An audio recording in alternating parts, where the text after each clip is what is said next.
Atandi, I know you know. Praise the Lord. Even as he comes, Honorable Atandi, I know you know that we are in a church service. No hard political tussles.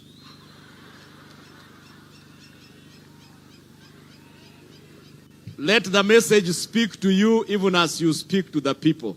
Welcome to welcome us to your constituency, and then from there pick it up as you move on. When the president has finally addressed us, I will come back to benedict us, and that will be the end of our service. Welcome. Thank you. Thank you very much, Your Lord Bishop, Your Excellency, the President of the Republic of Kenya, Dr. William Samoei Ruto, the Governor of Siaya, James Bob Agre Orengo,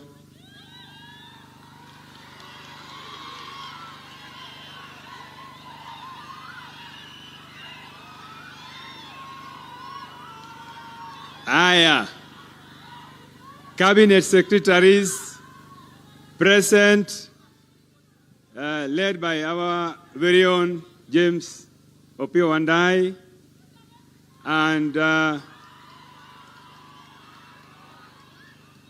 and my brother, Cabinet Secretary for National Treasury, Honorable John Mbadi,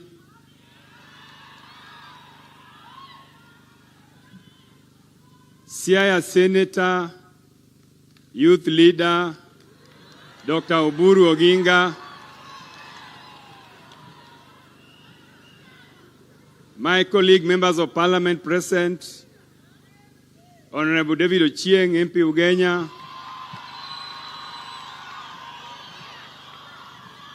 Dr. Gideon Ochanda, MP Bondo, Elisha Kuba, MP Game,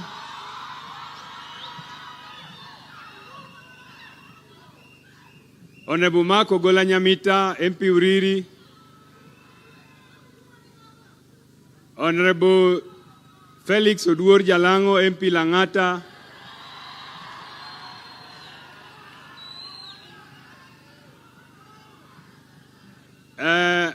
we have my colleague, Member of Parliament for Butere, also Chairman of Public Accounts Committee, National Assembly, Honorable Tindi Mwale. Welcome. We have our principal secretaries who are here, led by our very own Dr. Raymond Omolo, PS for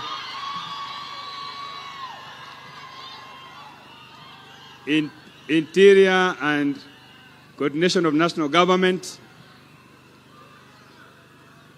We have our very own Miss Regina Obam, PS for Trade, who is also from here, our county of Siaya. We have Dr. Oluga, the PS for Medical Services, also our own son from here. We have the Member of Parliament for Arieda, Dr. Utiende Amolo, sorry.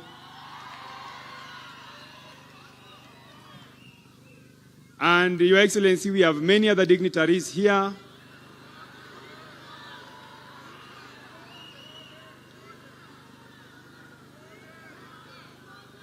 Sijasema nani? Nani sijasema? Aya, Your Excellency, the place where we are is called Township Ward, and the Member of County Assembly representing this ward is called James Obiero Otare. James Obiero Otare is here. Your Excellency, before I proceed to the next stage, I would like to request your permission to allow me to invite the area MCA to come and welcome us, and also to invite the Speaker of the Siaya County Assembly to introduce the member of County Assemblies who are here present. Mheshimiwa, karibu.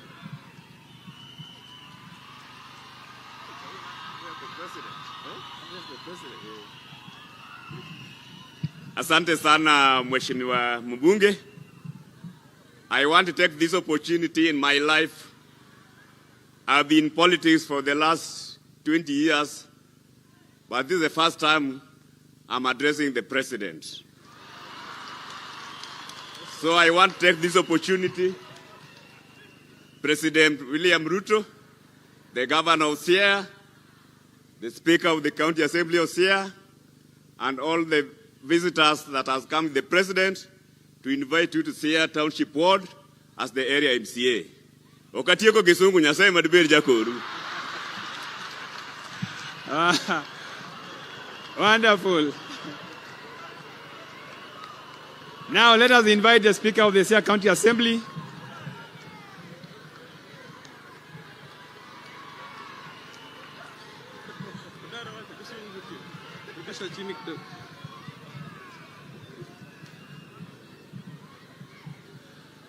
Your Excellency, the President of the Republic of Kenya, it is always an honor to receive you and welcome you in Siaya. Your Excellency, my duty will just be to introduce or recognize members of the County Assembly and members of the county government or staff of the county government. But before I do that, also observing that there's no time, allow me to walk us through the memory lane. Soon after your election, you visited Siaya. That time, leaders scattered, the clouds did not gather, and there was no sacrament. Today, the leaders are gathered here. The people are here in heart and person. And my bishop, Your Excellency, I'm an Anglican, my bishop, who is guided by the spirits, was not even sure if the Holy Communion would be enough. It therefore means we receive you here wholeheartedly. In the interest of time, allow me to recognize members of the County Assembly of Siaya that are here. And I dare plead with you not to expect me to mention all your names because of time. Your Excellency, the last time you were here, we had about 3 or 4. Today, they are here 42 in number. Will we clap for them? And it is important to say that nobody invited them, just as the bishop said, they came on their own. Thank you very much, members of the County Assembly. I am aware from here you are going to Sidindi and Ugunja. Allow me to mention those MCAs by name. The member for Sidindi, John Apodo, wherever you are, would you have an opportunity for the first time in life to wave at the president, wherever you are? The member representing Ugunja Ward, you've been a majority leader for 2 consecutive terms. May you have the opportunity to wave and smile at the president. He's already left. So, Your Excellency, I am aware where you come, and with the support of Baba, all other MCAs could have come here.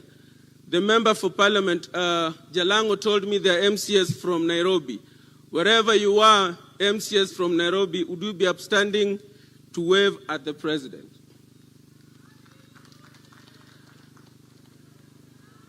Conscience tells me that there could be other members of County Assembly from other regions that are here. Wherever you are, would you be upstanding, please, for recognition? Last, Your Excellency, the preacher has preached.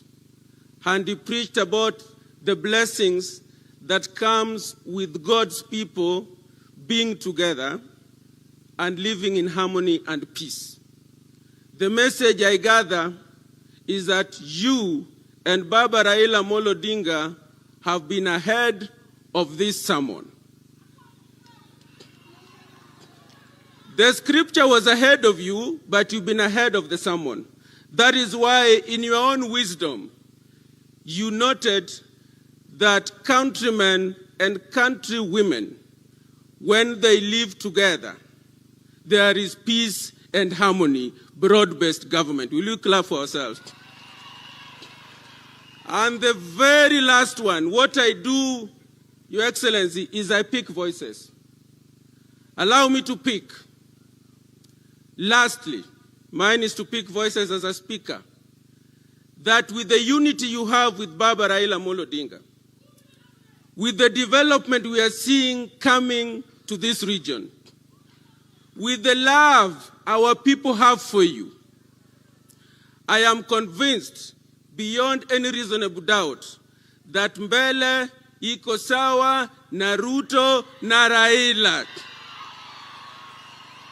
Will as many as are of the opinion that mbele iko sawa na Ruto na Raila na Wakenya wote say aye? There is no need to take contrary opinion. Those are invalid votes. The ayes have it. Thank you. Aya. Now, before I invite the members of parliament who are here, let me also recognize the senior government officers from this region who have joined us today, including CEOs of parastatals, board members. Can you just rise up so that we can recognize you?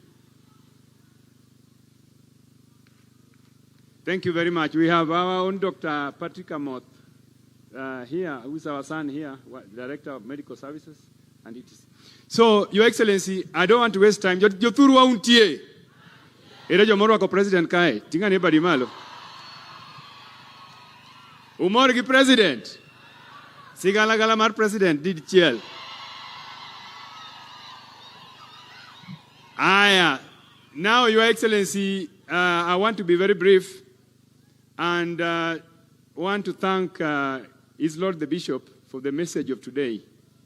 The Bishop, I think you are speaking to politicians. You are urging politicians that despite any differences that we could have, the preservation of the country is more important than any other thing. And I want to agree with you that this is the trajectory that we took as members of the ODM party, and that is why we are with the President and working together with him. We do not intend to abandon the President in the near future, because we think that would be contrary to your message of today. Your Excellency, I want to take this opportunity to welcome you to this constituency. This is the very first time you are here visiting us, since you and Baba bestowed on me the huge responsibility of helping you to manage the budget of the country. And I know that my people are very, very happy with you and are supporting you because of that responsibility that you gave to me. Your Excellency, I want to assure you that together with my brother, Honorable John Badi, we have, for the first time, delivered a budget that is not only transparent, but a budget that has been able to live up to the requirements of the Constitution that expects a budget to be to address the regional balance, regional equities, and also to address the needs of every section of the country. Your Excellency, I want to assure you that we are not partisan leaders. The mandate you have given us is for us to help you govern the country in terms of resource sharing. So if you see development projects that have been appropriated in this region, that is the same thing that has happened in all other parts of the country. So the budget has been balanced, and that this country is for all of us, and we cannot isolate any section of the country, because that is what the message that you have given us. So, Your Excellency, thank you very much for that message. I will not talk about the development projects that are here, because now you are here, and those projects that we put in the budget, we put them courtesy of your blessings. So I will allow you to be the one to speak about them. But I want to, I don't know, lose the Lu Martin, Joturua. Eh? Kauono to kumora inya. No. Kane kumoro. Kauono ukodo wiya. Eh? Kane ka kijande omor gi president. Jadima wacho ni udonjelo ni nyalo tiatia nyaka otiek ta mar ariyo. Uwacho kamano. Kuwache motegna ahinya. So, Your Excellency, these people are saying that they love you and that no amount of intimidation from your protagonists will stop them from staying with you to the very end. Your Excellency, where we are conducting this service is known as Siaya Medical Training Center, Siaya branch.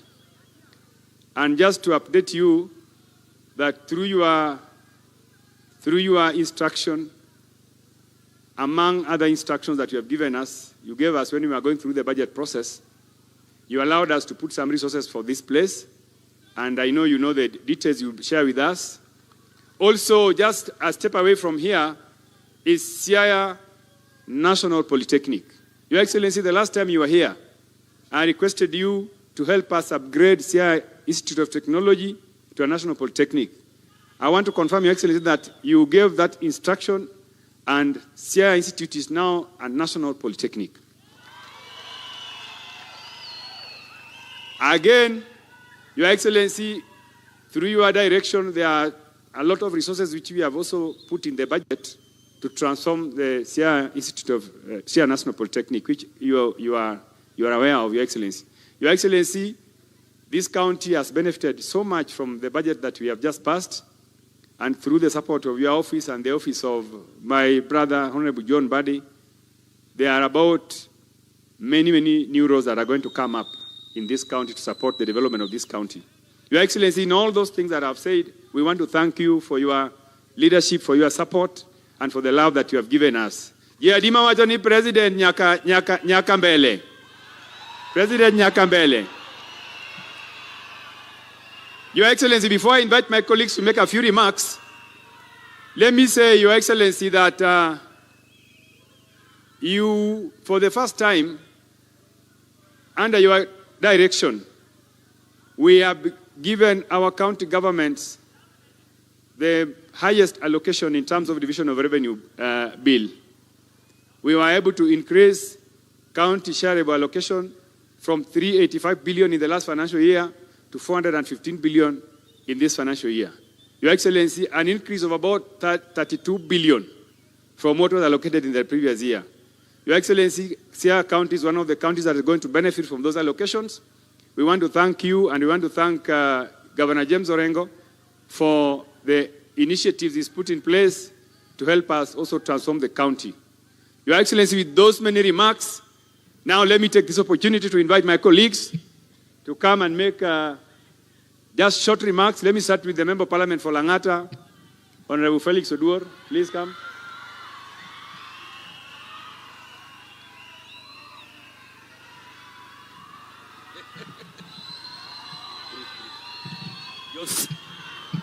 Siaya untie, umor, to the Bishop, Your Excellency, and all the guests.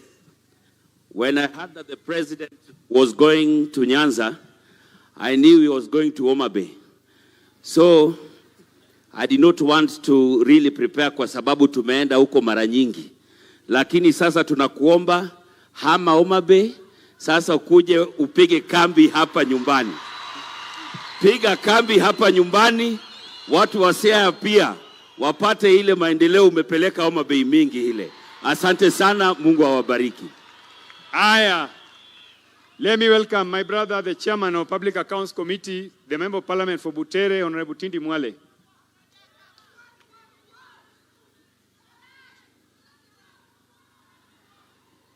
Watu wa Siaya mlembe. Mlembe gandi. Asante sana. Sisi na nyinyi ni kitu kimoja. Mimi naitwa Mheshimiwa Tindi Mwale. Mimi ni mbunge wa Butere na pia mimi ndio chairman ya Public Accounts Committee. Your Excellency,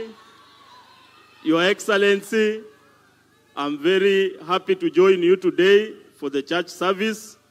Rais ni rafiki yangu sana, na wakati niliona anakuja hapa, nikasema pia mimi nikuje tusali pamoja. Si nimefanya vizuri? Na watu wa Ingo wako ndani ya broad-based government ya Mheshimiwa President William Ruto na Baba Raila Amolo. Nyinyi mko ndani ya broad-based ama mko nje ya broad-based? Hebu nione wangapi wako ndani ya broad-based. Na mimi Mheshimiwa Rais nataka kuhakikishia ya kwamba the message of fighting corruption, mimi kama chairman ya Public Accounts, I support wewe na Baba Raila Amolo Odinga fully on the fight against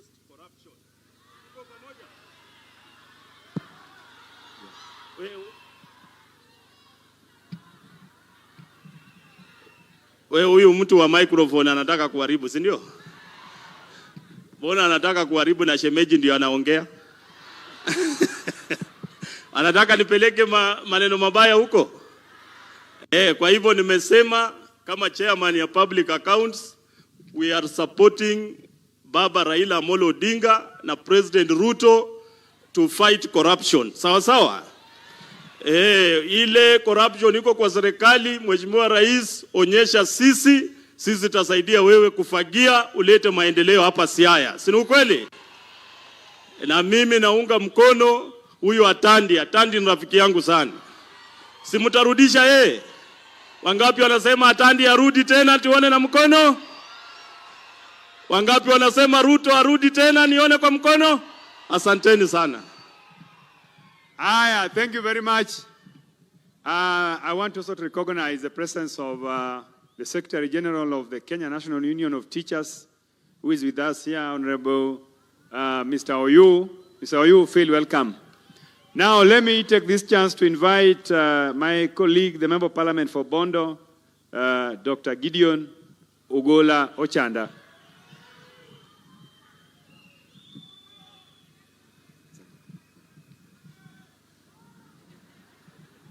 Now, Your Excellency, let me join my colleagues from Siaya in welcoming you back to Siaya, and we'll want to keep welcoming you back to Siaya anytime. Karibu sana. Your Excellency, where we are, some of us, individually and even collectively, had placed ourselves in front to work with your government. And we really appreciate in terms of what has been going on. Like many who are trying to wave for the president for the first time, or talking in front of the president for the first time, the much we appreciate how we are working with your government. In the last 3 days, Your Excellency, let me also take this chance to tell you that in the last 3 days was the first time I've worked with a cabinet secretary from Siaya in our villages in Siaya. For the last 13 years that I've been in Parliament, I've never had an opportunity to work so closely with a cabinet secretary, with a minister of a government. And that was Opeo Wandai. We've worked for the last 3 days, going to the villages to see that we have power in all our areas. Your Excellency, this is for purpose of augmenting what we are doing. And I want to tell you, Mr. President, that including our community, that history is very clear in terms of who this community can work with. The works that can make this community work with other communities is very clear. History has had it, that there are people that this community can work with. And that is political history. But I can also say that even for purpose of geography, Your Excellency, there are areas, you cannot, what we call jigsaw fitting. You cannot fit America on the Arabian continent, minus going through Africa. But it's very easy to jigsaw fit the Americas on Africa. Similarly, when you take that geography, it's not very easy to jigsaw fit the basin on the eastern escarpment. It's much more easier to fix the basin on the western escarpment. And that's exactly where this community is headed to, our president. That we want to work together in terms of what is practical. And it's just practical that we can easily jigsaw fit with the west of the rift much more easily than the way we've been trying to fix ourselves with the east of the rift. Your Excellency, what will help us cement this relationship that we have with your government is the fulfillment of the little projects, promises here and there. We are disadvantaged. We may not have the coffee. We may not have the sugarcane. And we know you are doing a lot of work in those kind of economies. Our economy here needs quite a bit of fixing. Particularly, we know fisheries will take quite a bit of time, but that's an economy that we really need to put our efforts on. Your Excellency, Bondo, Siaya, towns. The government has done a lot of effort before. There is a water project that has been here. The government placed a lot of money. Siaya doesn't have water, Bondo doesn't have water, and it's the same project that's supposed to go to Rarieda. How happy will we be if when you are going to Sidindi, you are going to Ugunja, to launch a water project that started after the other one, the bigger one? We'll be more happy that water is in Siaya, water is in Bondo, and water reaches Rarieda. And to that extent, Your Excellency, if we can fix these kind of little things that we have, including the irrigation, little small irrigation projects that we have in our communities, plus the Zoya irrigation works, I'll be very happy. So thank you very much, Your Excellency. We'll be joining you constantly to make sure that our things work. Asanteni sana. Jothurwa, gimoro matin kende. Tedo katok dala, tedo mwasebedo kajo wadwa tedo jo jirani. Soya mabiro nwaga. Tile mabiro nwaga. Sao chopo. Mwabe korwa dwa modo watedi wabende jomoko winjie sochwa. Ero uru kamano. Aya.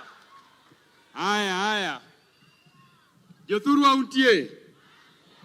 Your Excellency, Dr. Gideon Ochanda has reminded me on something which I just wanted to alert him that there's something we introduced in the last budget called crop diversification. You are urging Kenyans to diversify from the traditional cash crops that they have been investing in for a long time that are almost becoming obsolete in terms of returns. And I want to just mention to Dr. Ochanda that in this budget which we are implementing, Siaya County alone has about 100 million shillings for crop diversification. And your Cabinet Secretary for Cooperative Development was here, and he met our county leadership team, including the minister in charge of agriculture in the county, and we want to urge our people, please, we want you to start planting coffee. Coffee is a cash crop that we want all Kenyans to go into because of the potential and returns in terms of foreign exchange, and we want our people also to be able to earn foreign currency here in the grassroots. So, Your Excellency, thank you very much for that program. I want our people, please work with the county government of Siaya so that you can start planting coffee. Your Excellency, let me move forward and now invite the Member of Parliament for Uriri, Honorable Mark Ogola Nyamita, to come and talk to us.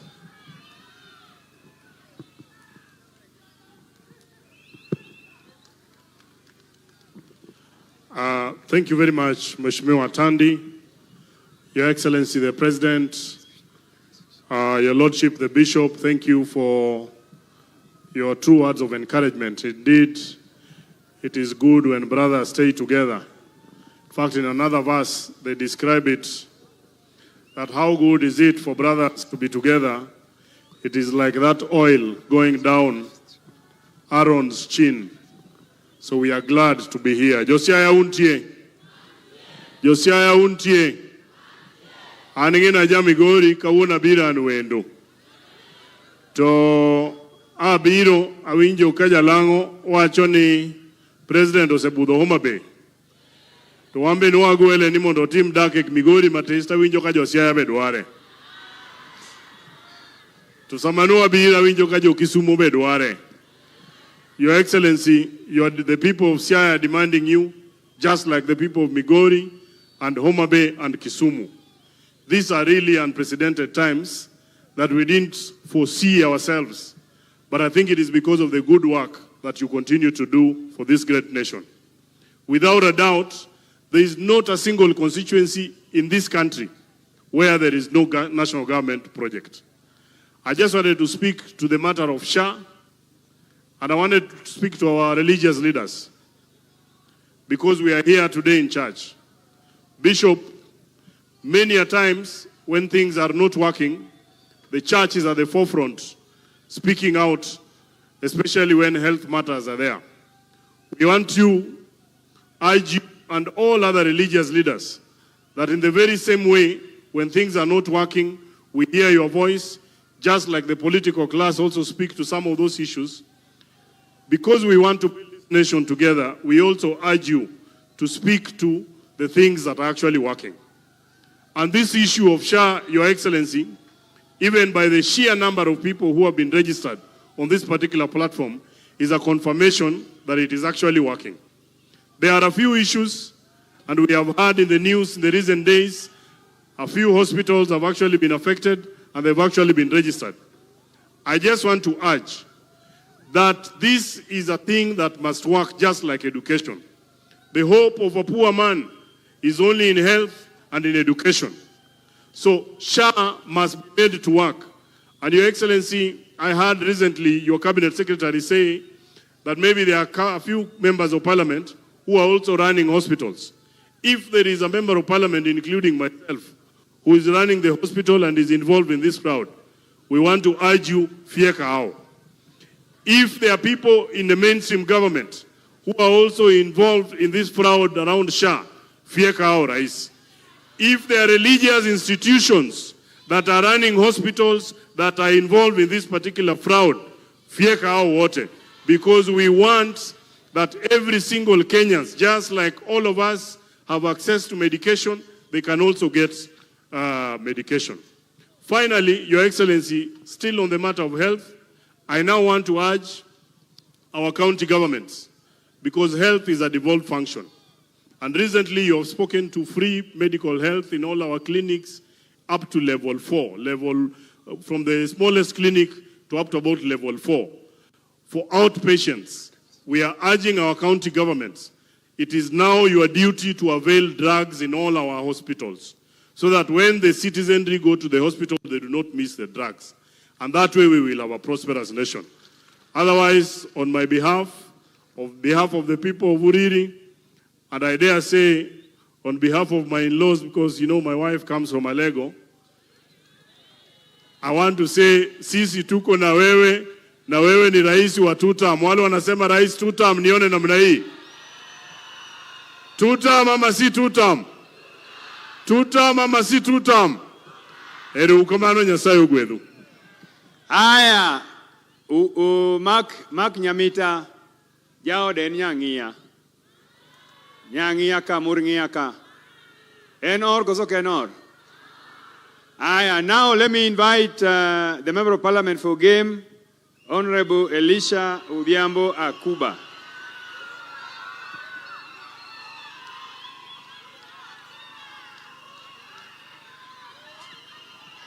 Your Excellency, the President of the Republic of Kenya and Commander of our Defense Forces, allow me to ride on the protocol established by the Honorable Tandi and of course the Governor of Siaya. Jothuro untie, Jothuro mor, anabiro ka monawaji njili, ni 2027, waduoko William Samoei Ruto kendo. Elango moye, meauru baru malo.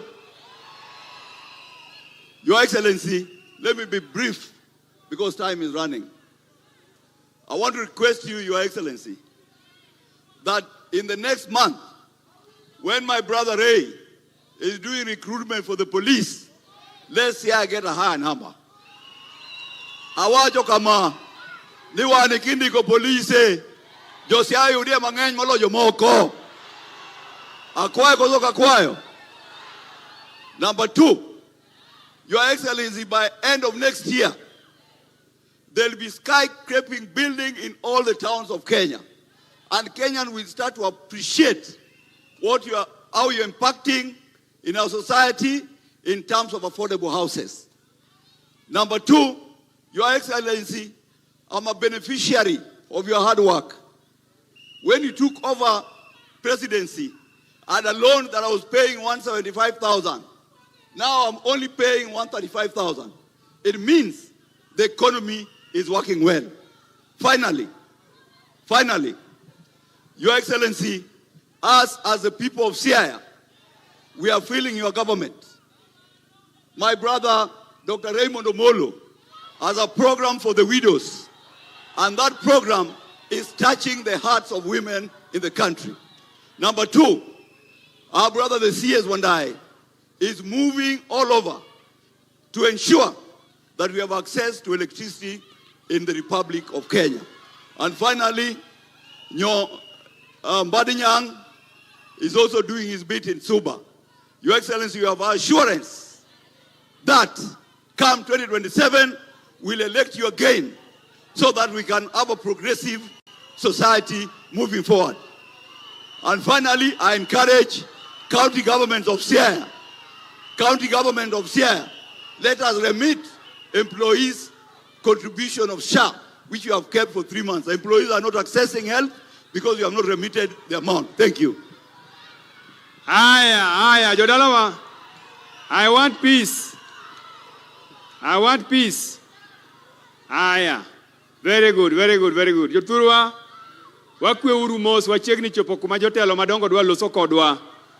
Wadwaro ni mondo ubed mos. Mr. Ogea, please, stop that kelele there. Aya. Your Excellency, now let me take this chance to invite the Member of Parliament for Ugenya, Honorable David Ouma Ochieng.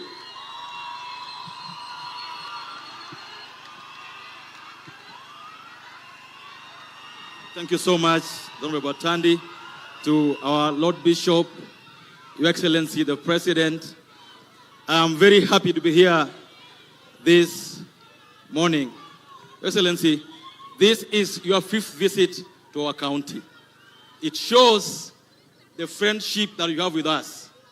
I want to say this morning, Your Excellency, that no other president before you has shown us friendship, not just by word, but by deed. Your Excellency, hapa Siaya, Kisumu, kila mahali wanachimbwa. Wanachimba stima, wanachimba barabara, wanachimba manyumba, wanachimba masoko, kwa sababu ya urafiki ambayo uko nayo na sisi watu wa Nyanza. Mungu akubariki sana. Your Excellency, I like your boldness. There are things you've done in the last 3 years that no first-time president would do. You decided to take housing head-on. You decided to take health head-on.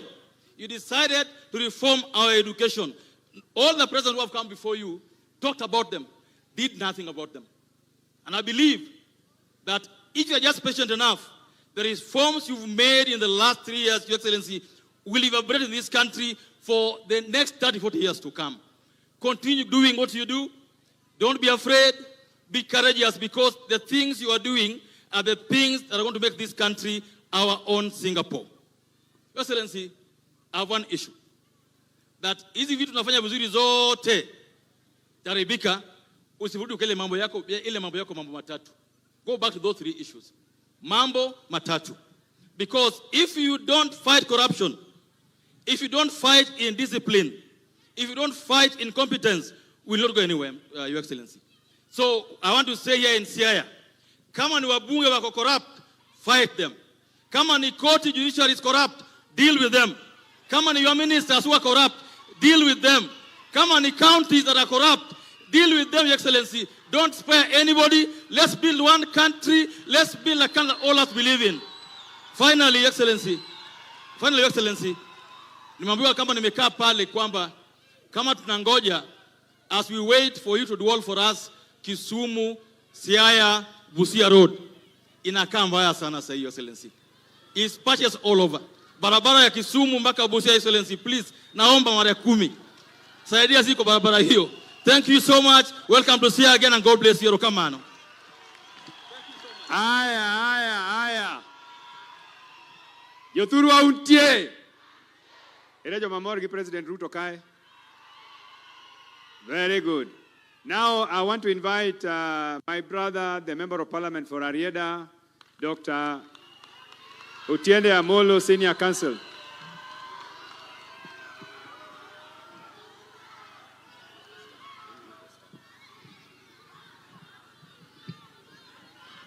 Your Excellency, the President, I only have 2 issues.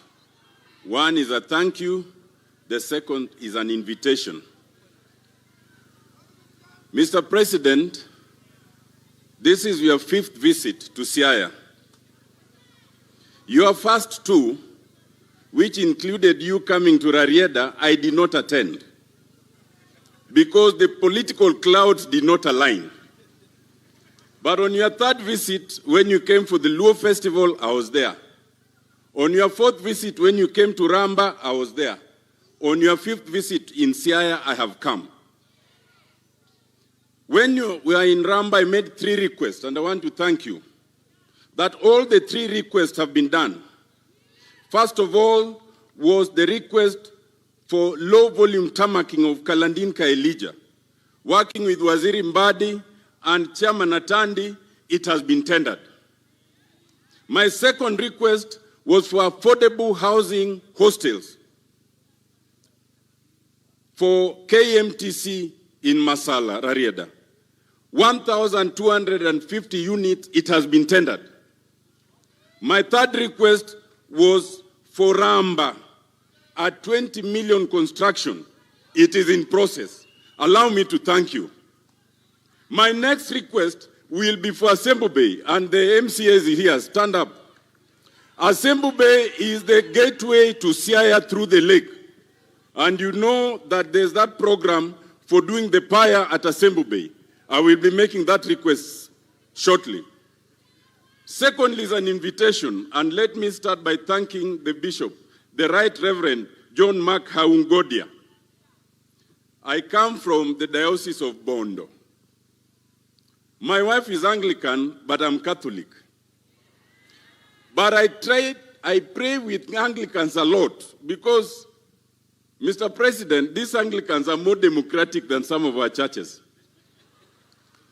First of all, for us, we don't elect our bishops. They are appointed, and then in church terms, they say they are anointed. But the Anglicans elect their bishop.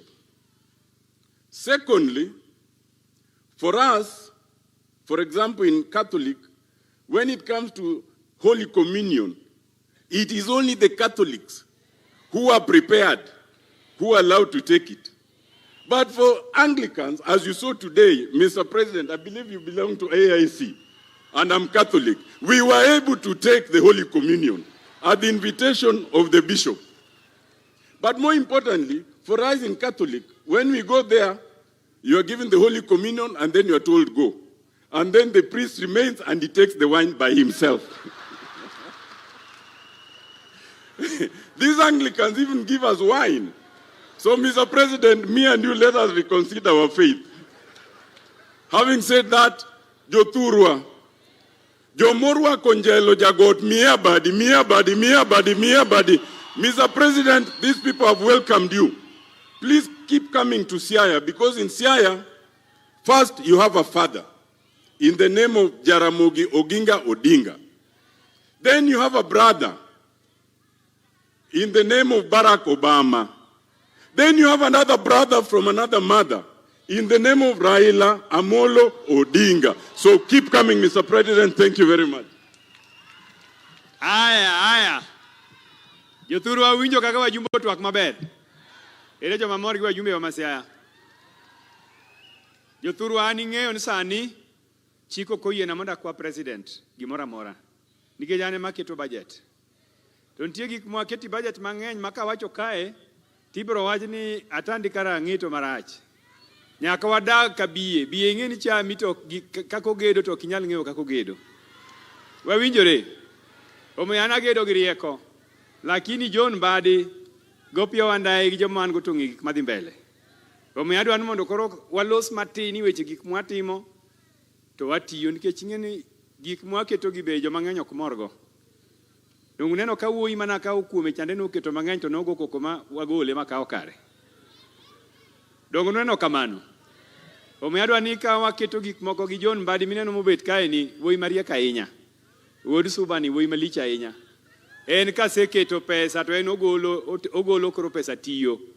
Omiyo adwaro mondo ubed mokwe joma uketo mbele i sirikani gin jomo tegno. Kendo gin jomo ng'e sida man thurwa kae. Emomiyo Raila Amolo Odinga ne oketo mondo wabed kanyo. Raila Amolo Odinga oketi aketa, ogo ikogno kendo ng'eyo ni ng'ama nyalo timo tich. Omiyo thurwa usirwa koso kusirwa. Joma sirowa joma ni sirikal ane bade uka usirwa motegno. Now, I want to now take this opportunity to invite our elder, our father, the man you are not allowed to contest against. Your Excellency, in this county, nobody is allowed to contest against Dr. Odinga. Dr. Odinga will just get elected. You don't need to run against him. The Senator of Siaya. Welcome, Daktari.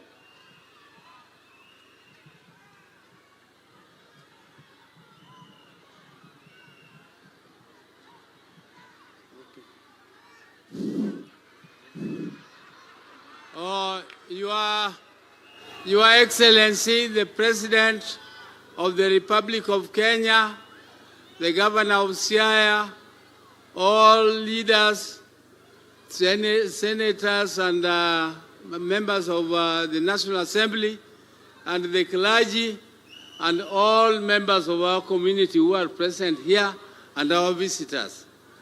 Good afternoon. Good afternoon to you all. Your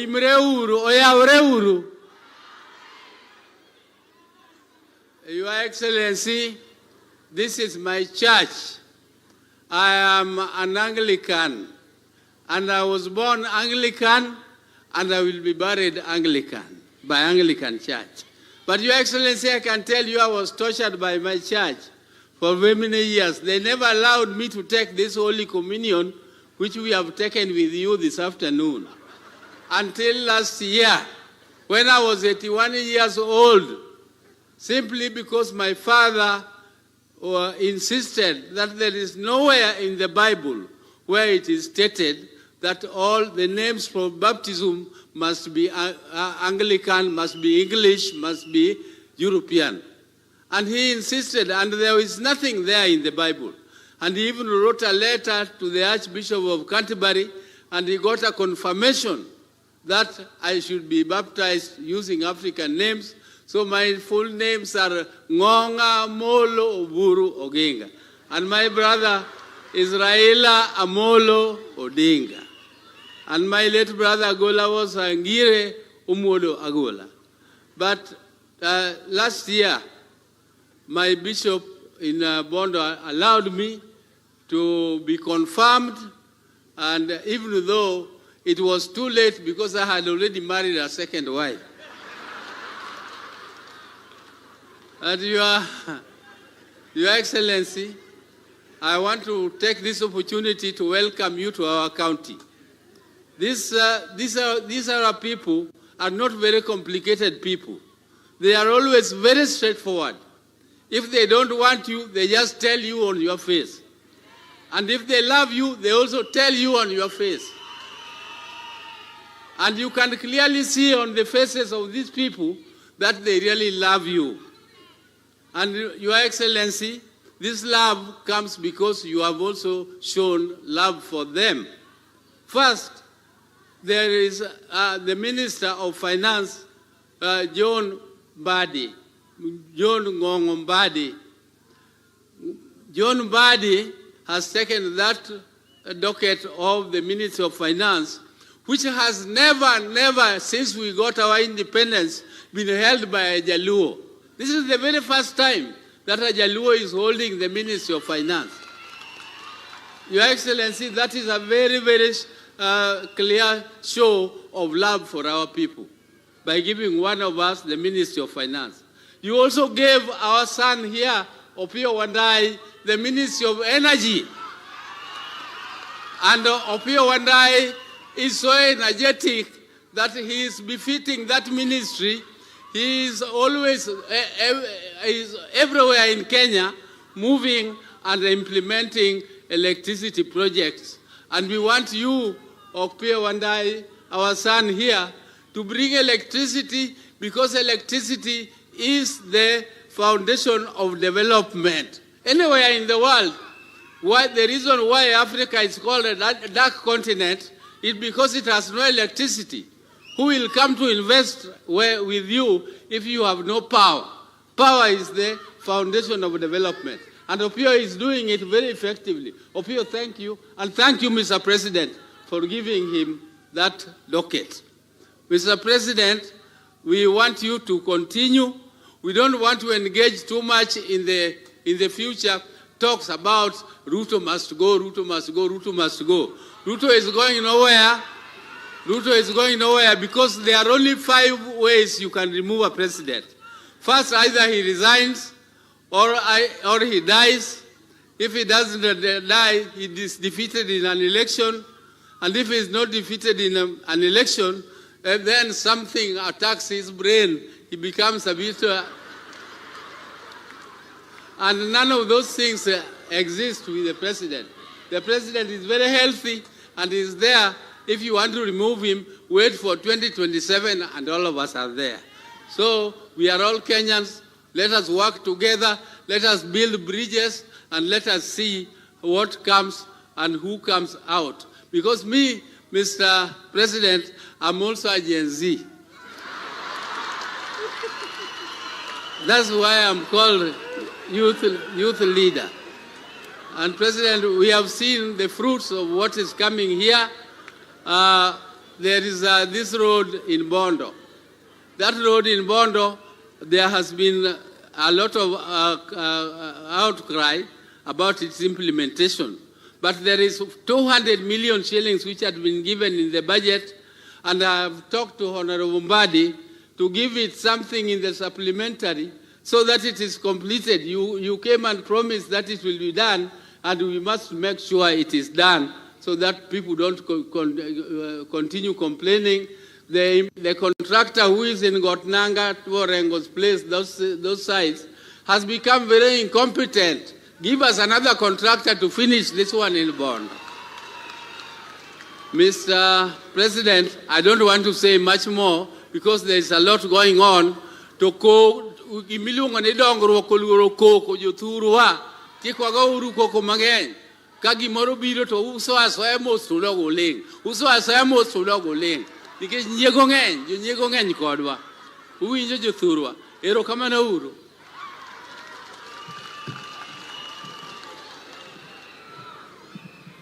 Dr. Oburu is a youth leader or not a youth leader? How many people are saying nobody should contest against Oburu Oginga? Tingane bari malo. Very good. Daktari, you are already elected 2027. Now, Your Excellency, I want to request you to allow me to introduce your own PS for Interior to come and introduce other government officials who I may not have recognized them. Oh, okay. Thank you for that direction. Your Excellency, as I step down now from here, I just wanted to thank you, Your Excellency, for the many of our people that you are working with in your cabinet and in the executive, including our 2 CSs, the Minister for Finance and the Minister for Energy. Your Excellency, this team that you are working with among our people are doing a very good job, and they are working with us, they are consulting with us, and we are happy for the support you are giving them. Also, the principal secretaries that are now from our region here, I mentioned the 2 of them from Siaya, and of course the Interior PS. Your Excellency, we want to thank you for them. But Your Excellency, we also want to urge you that in Siaya, we still do not have so many of our sons in government, in the mainstream executive. We have a few sons from here who are CEOs, maybe 1 or 2. But Your Excellency, I want to urge you that this is the county of Jaramogi Oginga Odinga. This is one of the most important counties in Kenya for the reasons given to you by Otienda Molo. Your Excellency, I want to urge you that going forward, please, as you make those appointments for ambassadors, for chairman of parastatals, for CEOs, please look for Siaya people also as well. I want to introduce to you one of our sons here who is also working very well with you in the Data Commission Office. He's the Deputy Director of Mrs. Kamket. He's a very strong son of Alego here. Please, next time there's an opportunity, Your Excellency, I'll come to see you so that you can look at him positively. Oscar, this is the deputy of Mrs. Kamket. He's a very strong son of Alego. He's my age mate. I went to school with him from primary to university. Oscar, I know we will go see the president so that the president can get to know you in person. Thank you very much. Now, with those many remarks, now let me take this opportunity to invite my brother, the Minister for Energy, James Opio Wandai. Wandai, welcome.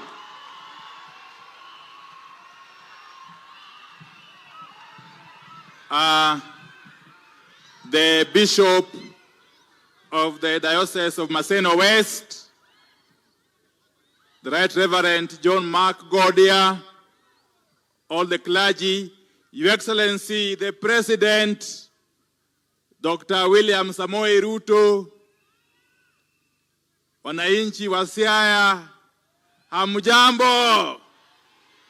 Josiah Dimor wako President kawuono kaendi.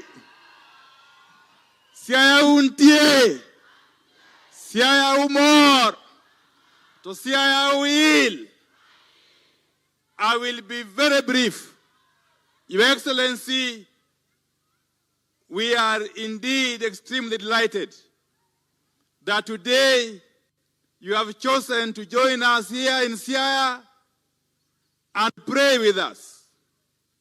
Your Excellency, secondly, I want to thank you once again for finding it fit and necessary to take affirmative action to integrate these people into mainstream governance of this country.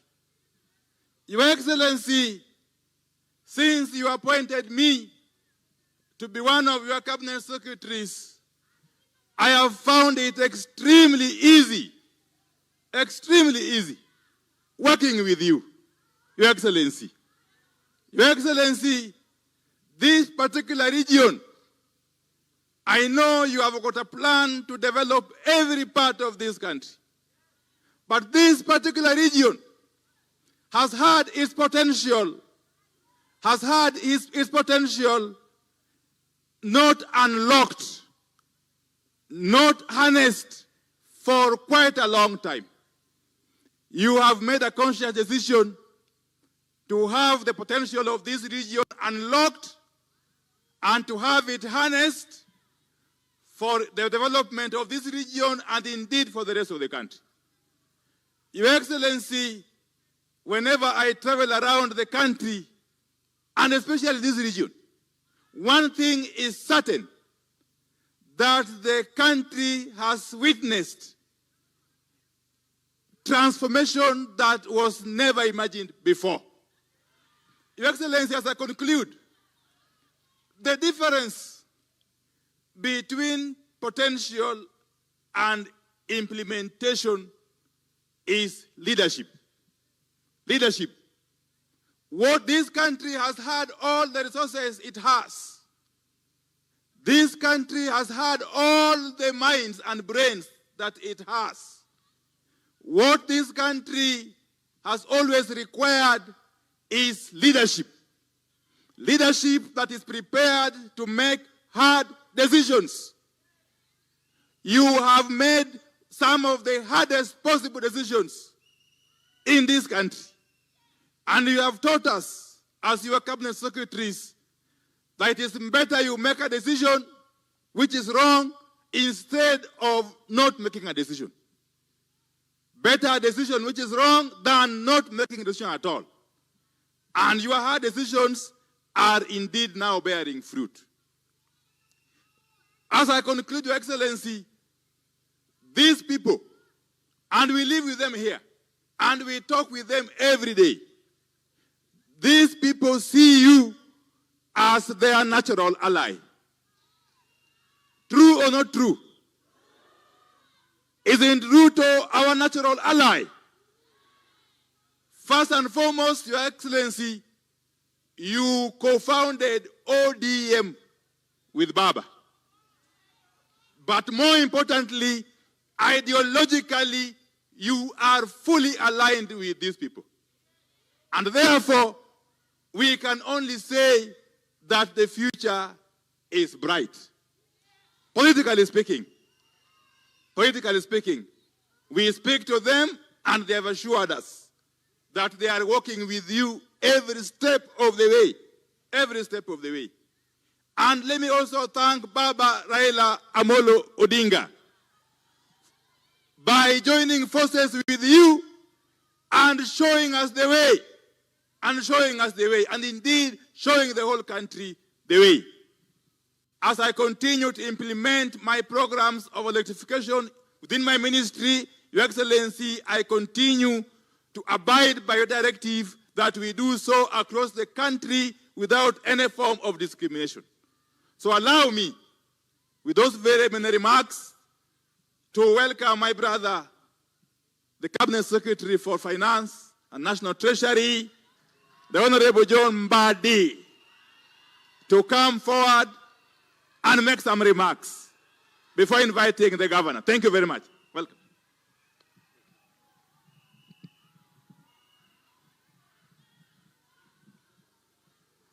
Your Excellency, the President, the church leadership, the Governor, Siaya County, Senator, my colleague, CS Energy, other members of Parliament, the leadership of the County Assembly of Siaya, led by the Speaker and other MCS. Siaya oi! Siaya oi! Your Excellency, I have a few remarks to make. First of all, you are teaching us and you have taught us the virtue of being Christians. That at least once a week, you take time out of your schedules as directed by God in the Bible to set aside a day to worship. And this is a virtue that we are picking from you. Secondly, Your Excellency, I want to agree with Honorable Chanda that you can choose your friends, but you cannot choose your neighbor. And Your Excellency, it's even more blessing if that your neighbor becomes your friend. And we are happy that we are not only seeing a neighbor, but we are seeing a neighbor who is a friend of this region. And you are guaranteed the support of this region, Your Excellency, because you have demonstrated to us that you care. You have demonstrated to us that you don't want this region to lag behind. I have worked with you for now well over 1 year, very closely. And I know that your government is a government of inclusivity. What is happening in Siaya and what is going to happen in Siaya and happening in Kisumu and what happening in Migori and Homa Bay is happening in the rest of the country. You gave me the power of the pen, and I know the budget from page 1 to the last page, and I see the projects that are being implemented in this country, including the forgotten areas of northern Kenya, where they are seeing for the first time a 740 kilometers of tarmac road opening up that region. And it is everywhere. You go to Tana River, I was there a while back, two weeks ago, and you can see development across the country. Those people who read social media, those people who sit in some corner of the country and talk of one term, I want to tell you and I want to assure you here, you will be shocked. Those of us who walk across this country and go to all corners of the country, that talk of one term is an illusion. You are going to get your second term, Your Excellency. What you need to do is to soldier on, include the whole country, bring peace in this country, unite the country as you are doing it. You are going to be rewarded, and rewarded. And that reward will not be to you. It will be a reward for the people of Kenya. And when you finish your presidential term, I am confident you are going to hand over to another president who will be thinking about Kenya and not a particular region or a particular corner of the country. I want to come to a close by also talking about some of the reforms. And I want to agree with the previous speaker who spoke, I think it was Honorable Chieng, who spoke about SHA.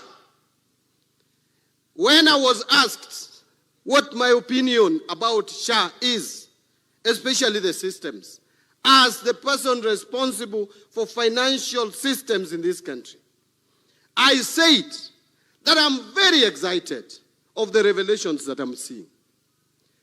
People who don't have information and details about what Oluga is doing with the Duale in that ministry are the ones who are talking out there.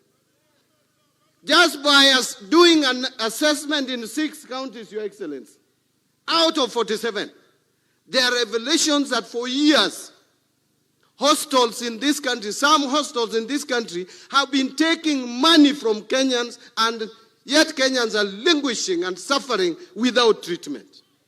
They have been stealing public funds.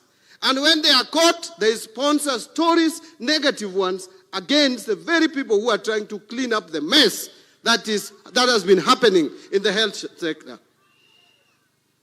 Dr. Luga, soldier on. Soldier on and clean the mess that is in the Ministry of Health. Don't be distracted. I am also not getting distracted to implement e-procurement. EGP is the way to cut on wastages in the government. My plea to the accounting officers, don't listen to your procurement officers because they don't want to let go where they have been stealing public funds. Make sure that you move around and ask your procurement officer to work with the National Treasury to implement this system. This system is going to save us a lot. My team at the National Treasury did not have a weekend. They are making sure that by next week, all state departments, all county governments are ready to do procurement through e-procurement platform. And I will tell you, some people are making noise that the system is not working. But they don't even know how that system works. How can you say it is not working and you don't even know how it works? Only 13 counties have been cleared by a controller of budget. So your counties cannot procure because you have not cleared with the controller of the budget. The ones that have cleared with controller of budget, by next week you should be ready to start procurement. So let us embrace this system. We are not bringing a system that is going to inconvenience you. Any new system must have challenges, but we walk as we move ahead. And I see some people reporting, Sijui, well, how did they put it? Mbadi's 5 billion mess. That system is only worth $2.9 million, which is about 370 million Kenya shillings. And it was procured in 2022 April when I was still a member of parliament. I did not procure that system. If you thought it was procured yesterday, you are behind the news. It was procured in 2022. I was a member of parliament for Super South, for heaven's sake. All that time, it has just been kept there. What I've done is to make it work. And it is in line with the National Assembly's approval in 2020 through regulations where they said we should go e-procurement. Members of parliament conditioned the executive to go e-procurement. Thank you very much. Embrace this system. Support me, support the government, support us in all our reforms to save Kenyans from fraudsters. With those many remarks, kauono kawach dholuo, asewacho kisungu ma dholuo ruenya, anung'eni anoru, oruoyo matin, dipo kukwaya weche mathoth, to gima nyisou, kalam majatelo miyowane, to awe maber bomiya tandi ni batha, jo Siaya kalambwa nyotiyo kuomu maber. Ubro neno kochak team projects gini kalambwa nyotiyo kuomu maber. With those many remarks, allow me to invite the governor for Siaya County, my senior, Jim Winyamayanga, James Agri Orengo. Karibu. Thank you.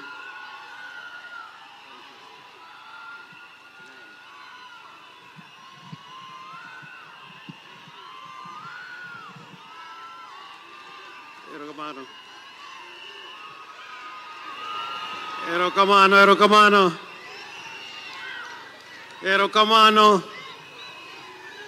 Your Excellency, the President of the Republic of Kenya,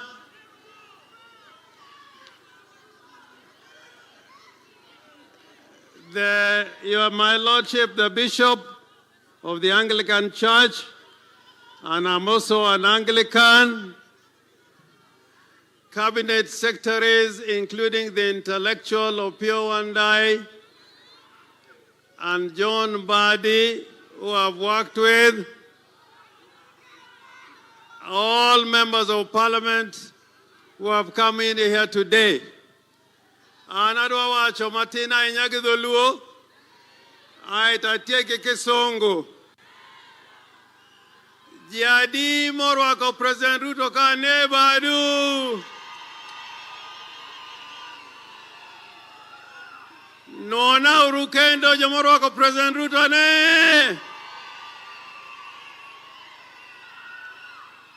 Erokamano. Your Excellency the President, last night and this morning, Right Honorable Raila Odinga rang me and he asked me to make sure that the people in Siaya receive you well. And I'm glad that those instructions have been carried out. When Baba says right, we go right. When Baba says left, we go. Yadimu yenika Baba wacho right or the right. He also asked me to bring his greetings to the people of Siaya. Yadimu wako mosmara ila Odinga. Your Excellency the President, I want to allay the fears of those who think you don't have Siaya in your heart. Last week, when I was talking with you, and you said you are coming to Siaya, you also confirmed that on the 16th of October this year, you are again coming to Siaya. President Duogo Siaka Tarika Parga Uchiel. We are going to have the Siaya International Trade and Investment Conference, and it will be presided by no other person than the President of the Republic of Kenya. And we are very, very, very, very grateful. I want to say to the people of Siaya, particularly when my bishop, your word today of brothers staying together, a people united, a people united will always succeed. And we want Siaya to be united, but we also want Kenya to be united. And I'm glad, Your Excellency the President, you are on the road of putting Kenya together. And this is exemplified by the fact that when you are forming your government, you included the people of Siaya. I know you will include more, but we have a cabinet secretary, we have 2 PSS, and we have directors, and as has been said, if any other opportunity comes, please remember the people of Siaya. But I want to talk about what is coming soon. I don't want to talk about what is coming in the future, in the distant future. I want to talk about what is happening soon. You promised us that you are going to build the stadium, that you are going to finish the stadium. You promised us that you are going to build us a hospital. On the 8th of October, your minister is coming here to break ground for the new Siaya Referral Hospital. And also, on the same day, there's going to be an extension to the stadium, the groundbreaking. Honorable President, 2 days ago, I signed a letter handing over the land at Usenge. We have handed over the land at Usenge. And Director Captain Ruto of the Ports Authority, whom I'm going to meet on Tuesday, they are ready to start building the port in Usenge. And it's not only Usenge. I know you have undertaken work to be done at Asembo Bay, at Wichloom, and many other places where we want the people to have landing sites along the lake. Jadimo yegitich ma President Otio tingna badumalo.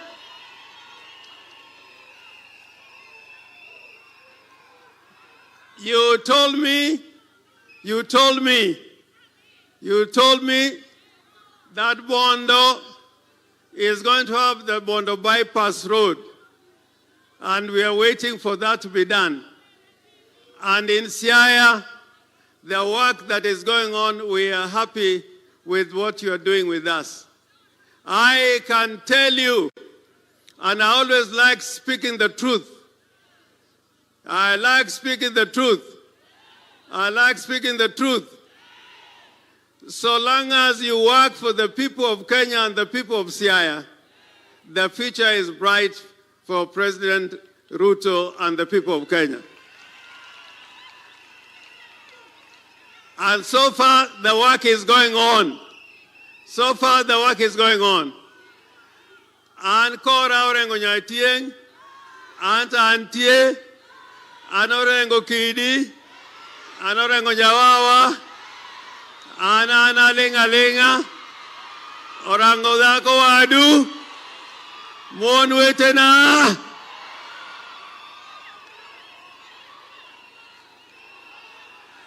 Can I remember my Mother's Union Bende?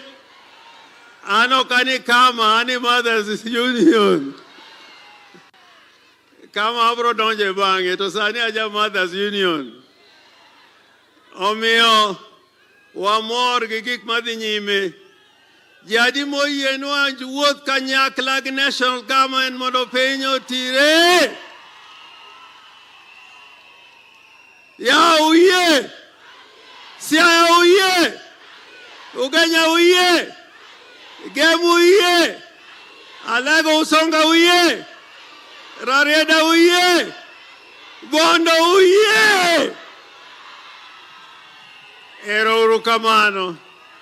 Koro yena urumunarwag, the President of the Republic of Kenya and Commander-in-Chief of the Defense Forces, right, His Excellency William Samoei Ruto.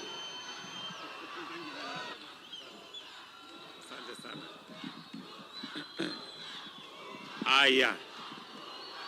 Asanteni sana. Tafadhali tuketi chini. Asanteni. Tafadhali tuketi. Thank you very much.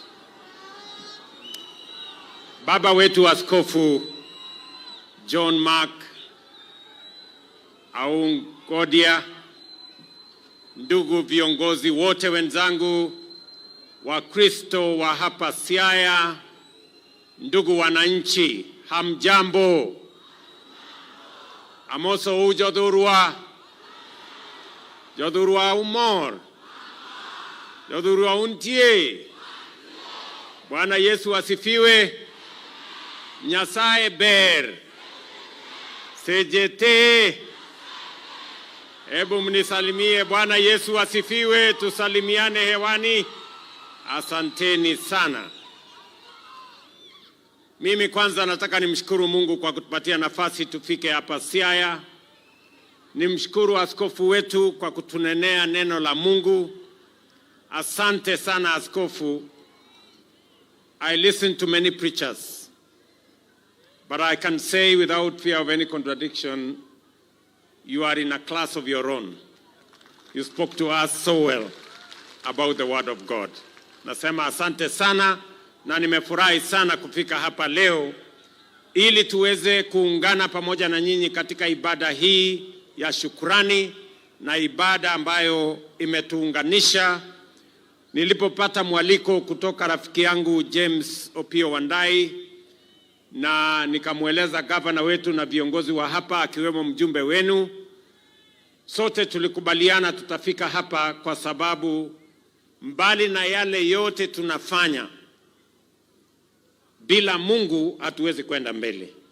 And that is why we are here to worship God, because beyond what we can do as human beings, it is God who can make things happen and change the history of a nation. Mimi, viongozi ndugu zangu hawa wameongea kwa kirefu. Kabla sijasema mambo machache, tuko hapa na PSS wangu, pengine hawakuonyeshwa. Niko hapa na Ouma Oluga, PS wangu wa health, mbigeni makofi. Niko hapa na PS wangu wa trade, Regina Obam, mbigeni makofi. Niko hapa na PS wangu wa interior, Bwana Omolo, mpigeni makofi. Niko na viongozi wengine, directors, board chairman na viongozi wengine wa serikali wakiwemo county commissioner na wale wengine wote ambao tunafanya kazi pamoja na wao, na tumefurahi sana kuwa hapa siku ya leo. Watu wa Siaya, mimi nataka mjue ya kwamba katika safari ya kubadilisha Kenya, mambo ya maendeleo ya taifa letu la Kenya, tumekubaliana na tumeamua ya kwamba siasa ya zamani ya ubaguzi, ya kugawanya watu, ya mirengo na ukabila tumeifutilia mbali. Sisi tunaunganisha taifa letu la Kenya liwe taifa moja. Na sababu hiyo, ile maendeleo yote inaendelea taifa letu la Kenya vile Nyang, huyu waziri wangu wa fedha, amesema, pia inaendelea hapa Siaya. Maneno ya stima, mumesikia waziri Opiyo Wandayi alikuwa hapa juzi. Hapa Siaya tunajua kidogo bado kuna sehemu nyingi haijafikiwa na stima.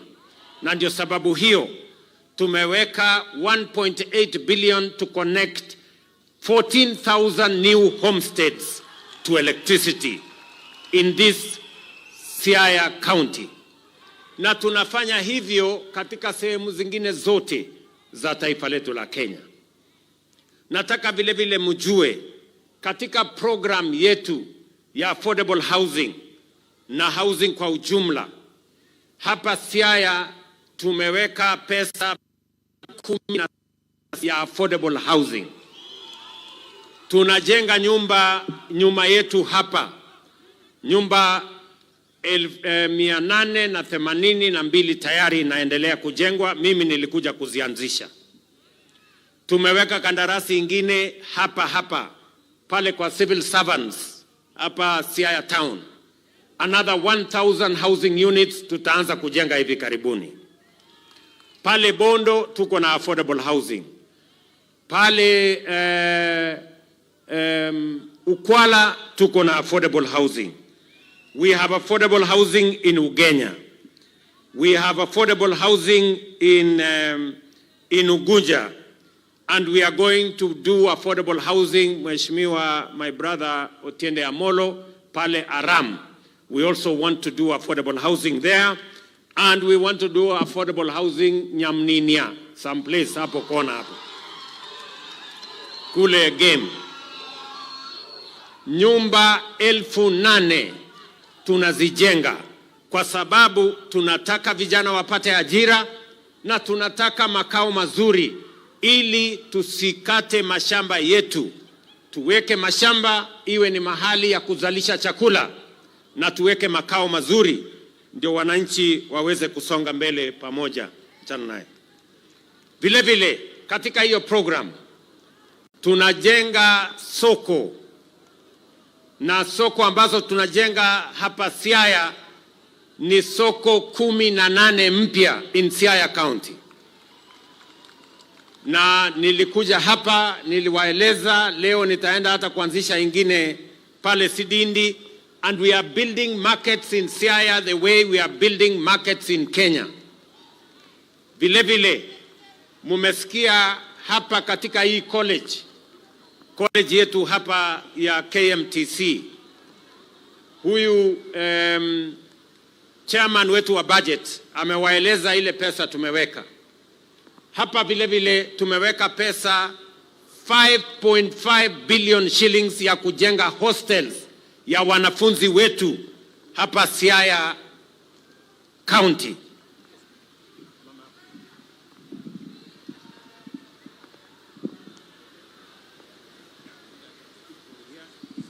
Very good. Haya, naona tumepata baraka ya mvua. So I was saying the following. On matters affordable housing, we are building 8,000 units worth 17 billion shillings. We are building 18 markets at a cost of 1.5 billion shillings. And we are building 11,500 bed hostels in different colleges. Pale katika university yetu ya Bondo, pale Odero Akango University ya kule Maseno, hii college hii ya KMTC, pale katika mahali tumetoka hapo, mahali tumeweka ndege hapo kwa National Polytechnic, na sehemu zingine nyingi hapa Siaya. So we are going to construct hostels that will assist the young people of this area in the colleges and in the universities so that they can live in decent conditions. And that is going to be a program that is going to cost us another 5.5 billion. In total, on affordable housing, on markets, and on hostels, we are going to spend 22 billion shillings in Siaya County to make sure that we change these constituencies and this county in general. Vile vile, mjue ya kwamba katika mpango yetu ya kutengeneza mabarabara, vile tunatengeneza barabara zingine Kenya mzima, pia tumesema hii Nyanza hii Siaya lazima tutembee nayo sambamba. Barabara tulikuwa na budget last year ya shilingi milioni 500.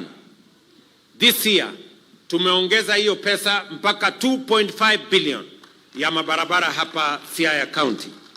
And in the coming months, we are going to enhance and put another 1.5 billion so that we have a total of 4 billion shillings to build roads in this Siaya County. Munajua nilikuja pale kwa barabara ya Goe. Huyu bwana Ochanda ananisumbua kila wakati na hiyo barabara, na hiyo maneno ya daraja. Now we have resources, we have put their money to work on that bridge. Tumetengeneza pia mpango ya barabara ya Kodiaga, Rabango, Ratuoro mpaka Usenge. Hiyo barabara vile vile iko katika mipango yetu.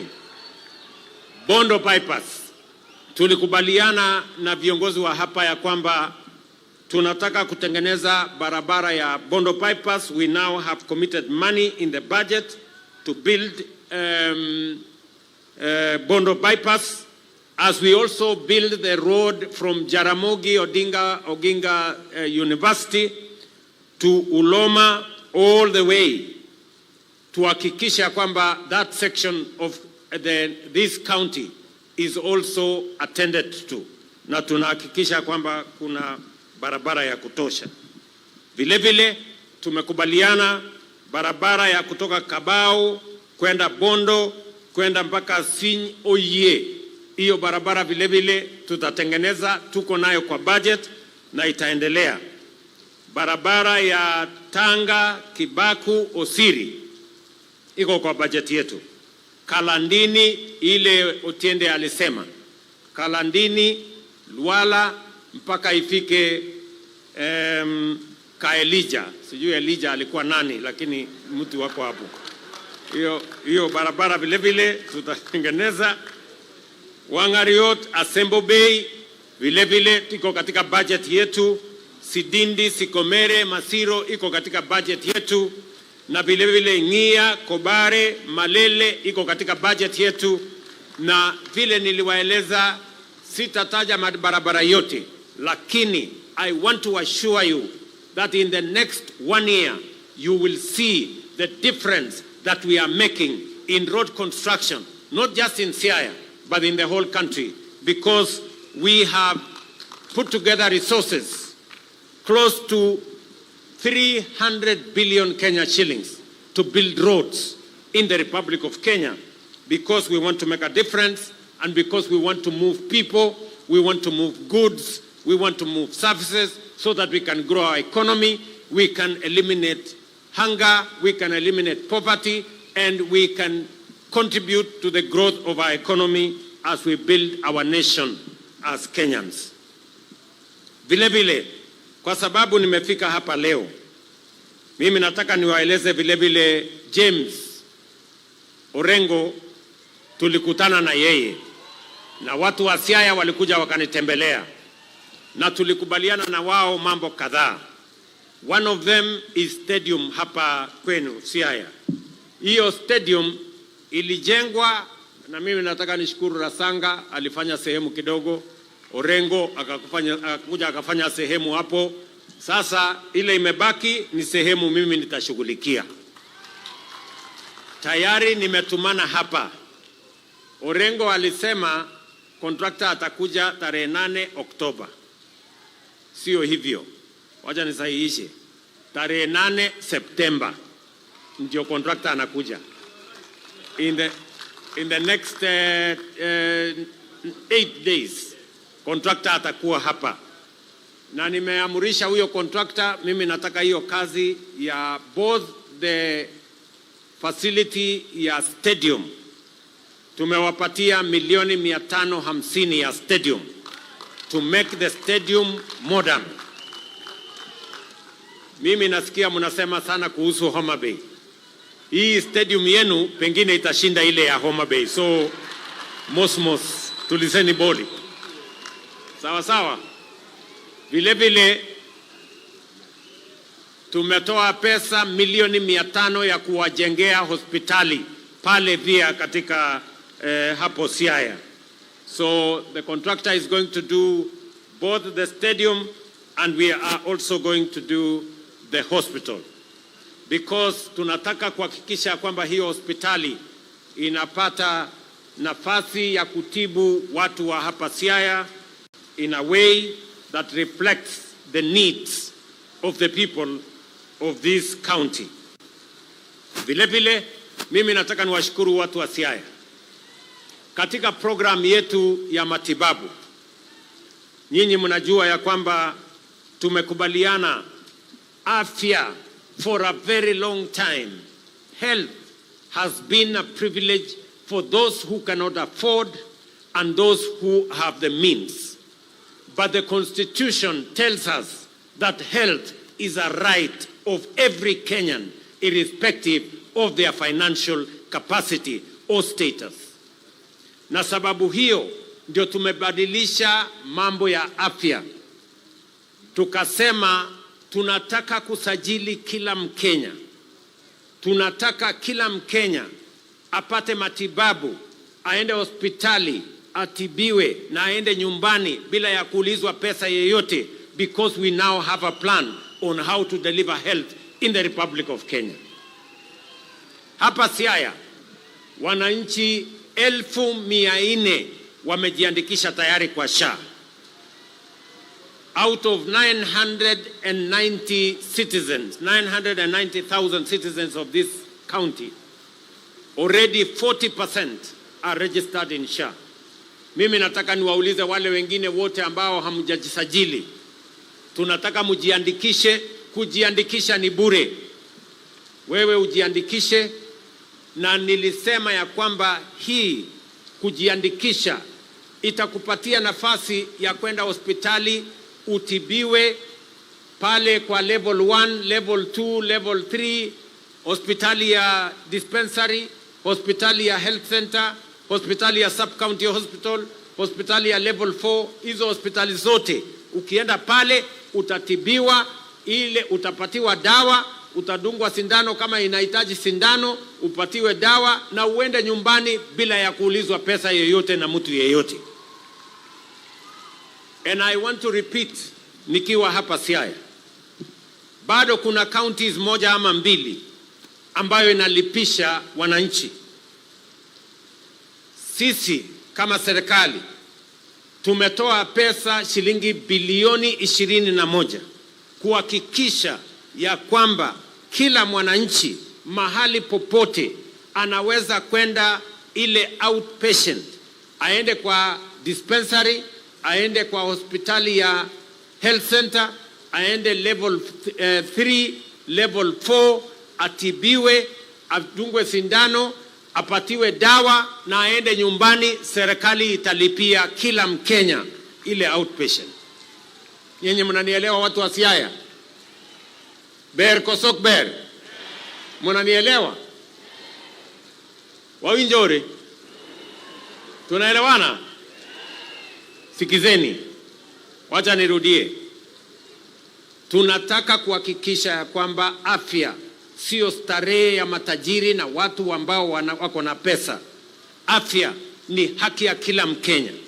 Na hatutaki Mkenya tena auze mali yake, auze ng'ombe yake, ama auze shamba yake ili kulipa gharama ya hospitali.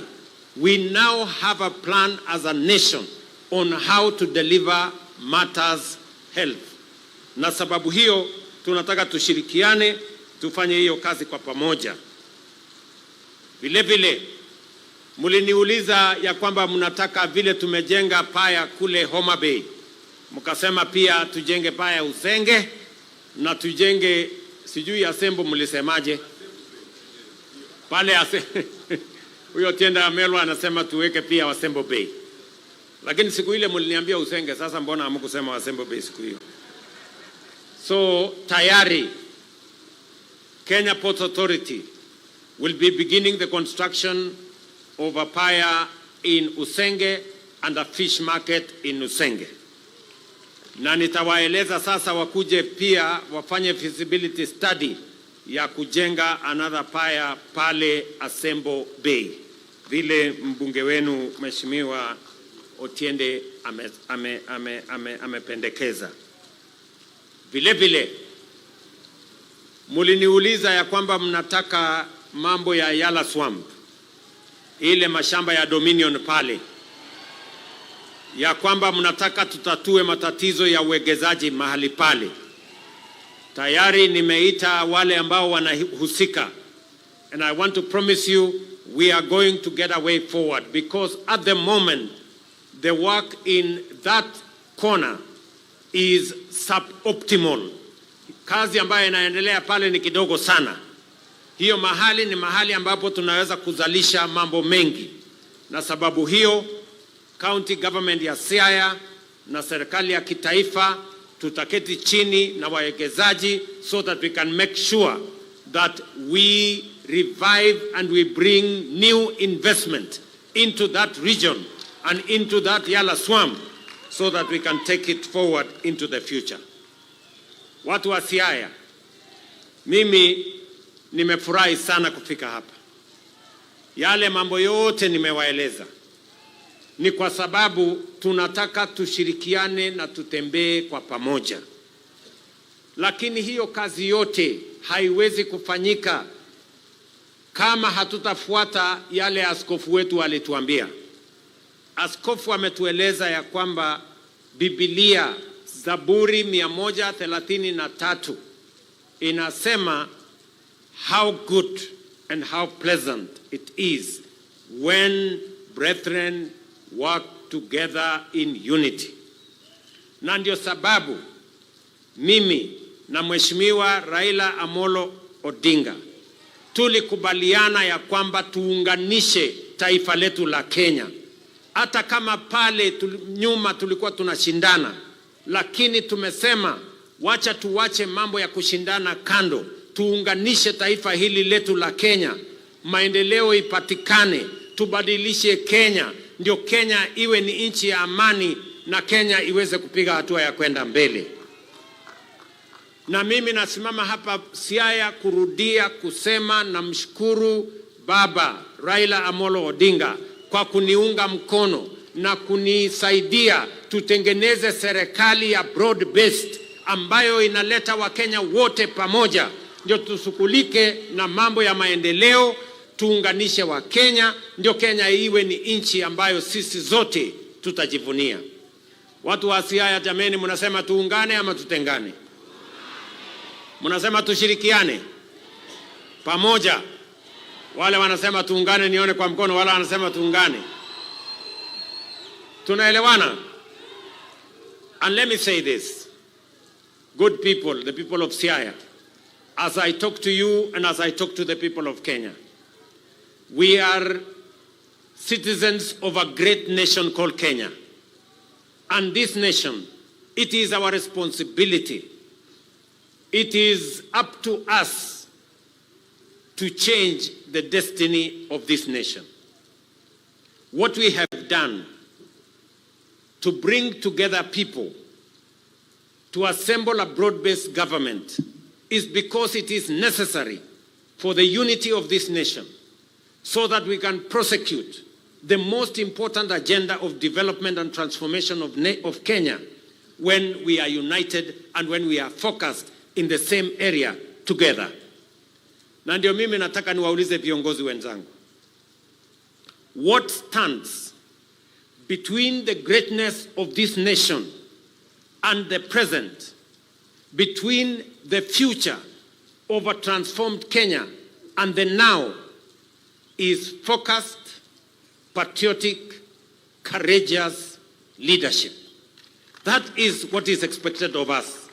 Na wauliza MCS, wabunge, magavana, na sisi wote, as leaders, we have the privilege to be leaders in this nation. We must know that the destiny of this nation is going to be dictated by what we do, the plan we execute, the passion we put into our work, and the commitment and the accountability that accompanies what we do. Na ndio mimi nawauliza jameni, Kenya hii, there is no shortage of resources. There is no shortage of plans. What stands between Kenya and its greatness is bold, courageous, focused, patriotic leadership, as we have been told by the bishop here. And that is why we must stand together. That is why we must stay focused. And I am confident, mimi nataka niwaeleze watu wa Siaya, as I talk to the people of Kenya, I am confident about the future of this nation. Vile watu wa Korea walibadilisha nchi yao in 30 years. Vile watu wa China walibadilisha nchi yao. Vile watu wa Singapore. Singapore was at the same level as Kenya 60 years ago. Today they are in the first world. We are still struggling in the third world. Let me tell you, good people, we can change this Kenya in the next 30 years. In our lifetime, we can make this country go to the first world. And I am very confident that we have the ability, we have the resources, we have the capability and the human resource to do it. What we must do is to stand together. Look at what we have done. Wacha mimi niwaulize. Look at what we have done. In 3 years, we have doubled our savings at the National Social Security Fund. We had 320 billion, now we have 640 billion. What is going to happen in 5 years? What's going to happen in 10 years? What's going to happen in 20 years? We will not be borrowing money from outside, we will be borrowing our own money because we will have enough savings. Look at what we have done in agriculture.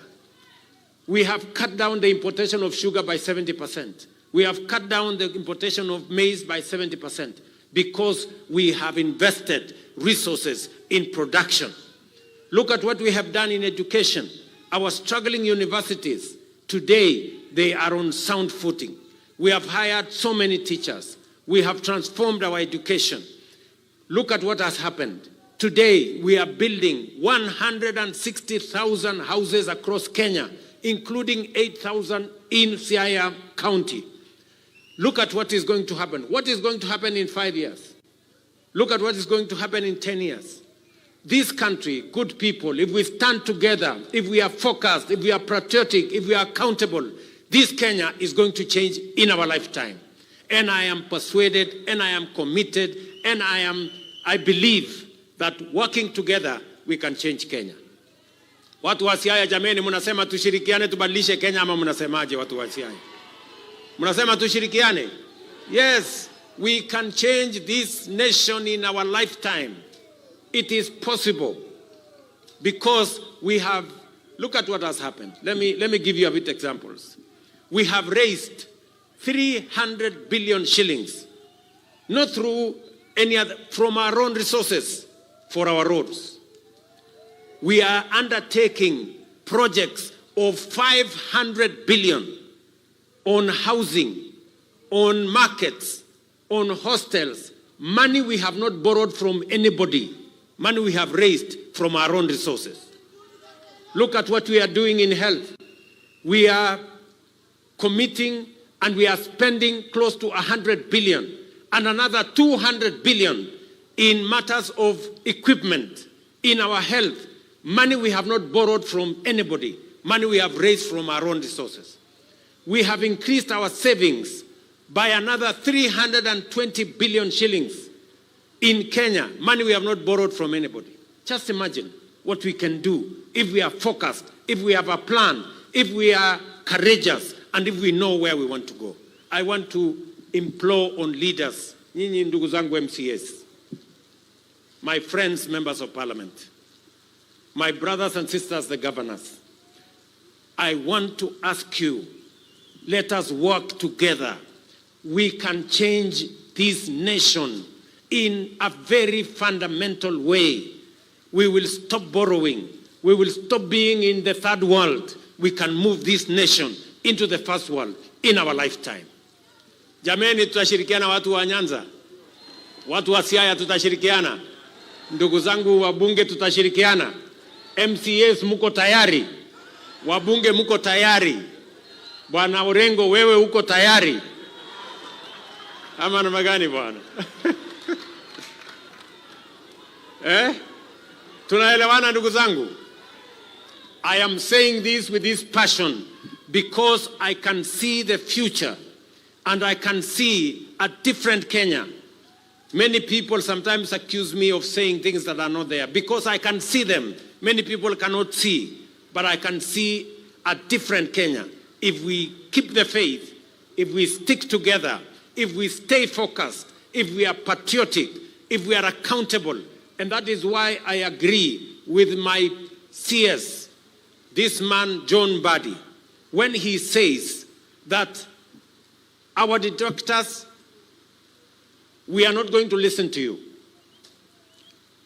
On matters to do with SHA, the reason why we are unearthing the theft and the corruption in hospitals is because our systems in the SHA, the digital system, is now able to detect the fraud that people have carried out for many years under NHIF.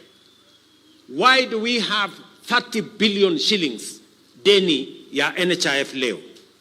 Na tukisema wacha tufanye verification ya hiyo debt ya 30 billion, mahospitali wanaenda kotini wanasema they don't want verification.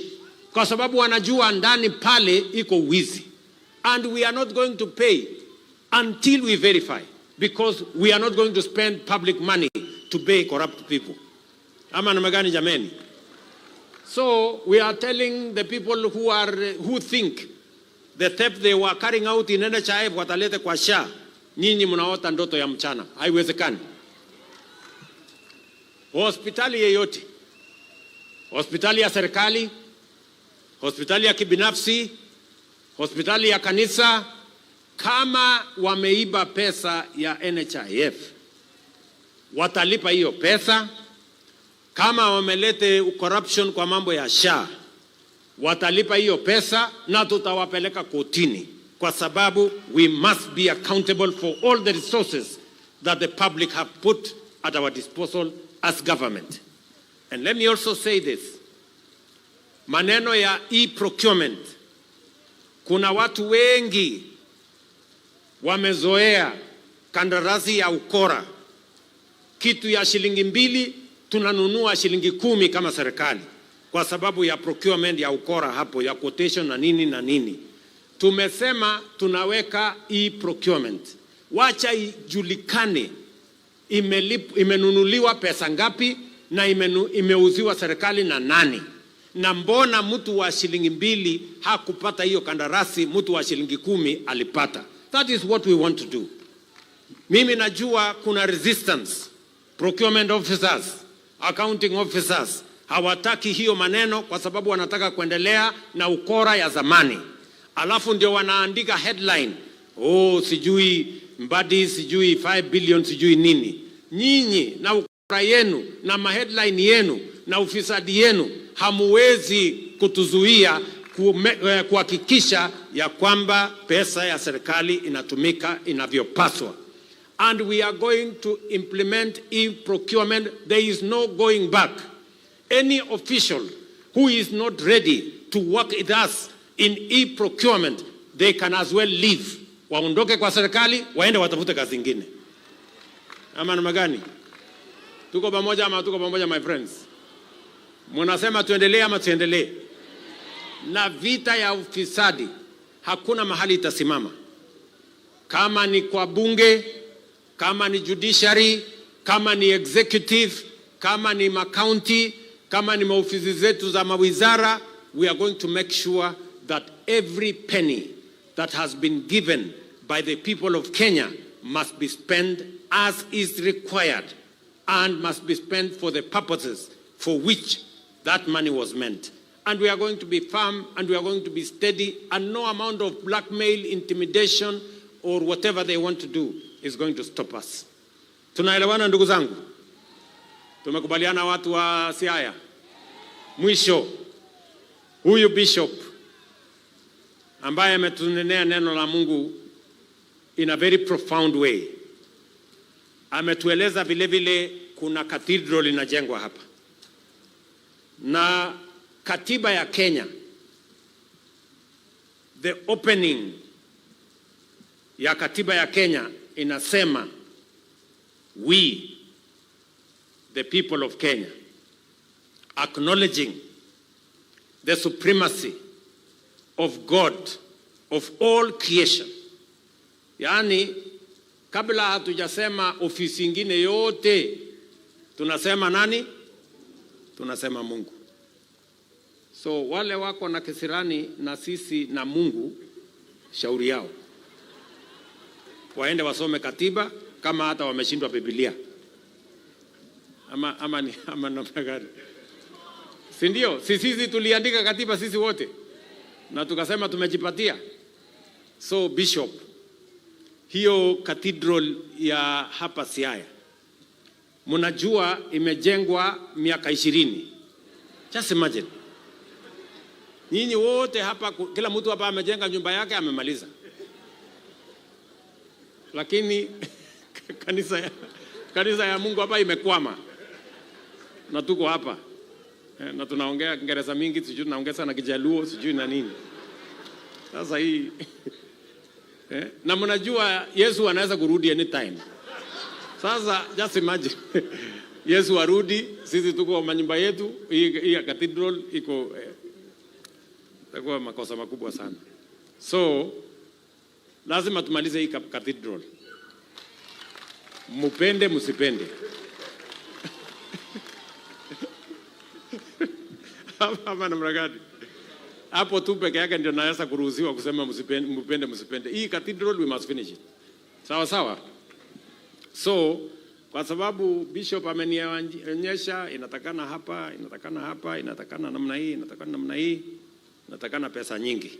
So nyinyi mtafanya sehemu yenu na mimi tutafanya sehemu yetu pamoja na marafiki wenu. So we must complete this cathedral, so tufanye bidii. Jana nilikuwa pale kwa stadium kwa finals ya mpira pale. Na nilikuwa na baba hapo. Nikamwambia mimi naenda Siaya. Kaniambia basi wewe nipelekee salamu. So hii ya Orengo ni ya asubuhi leo, yangu ilikuwa ya jana. So si ndio? Na nikamwambia nikienda Siaya nitapeleka salamu zako na ile kazi iko pale tutafanya sisi wote. Akaniambia ni sawa. Si ndio? Sasa alifanya makosa kwa sababu sasa hakujua pengine iko kazi kubwa hapa ya kufanya.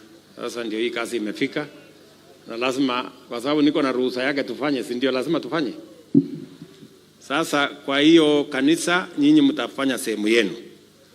Lakini mimi nitawatafutia shilingi milioni 20 ya hiyo kanisa. Na kwa sababu baba alinituma na nasikia yeye ni Muangilikana. Ama yeye ni wa kanisa gani? Mimi nauliza Bishop, unajua baba ni wa kanisa gani? O Anglican. Nilikuwa nafikiri ni wa Lejo Maria.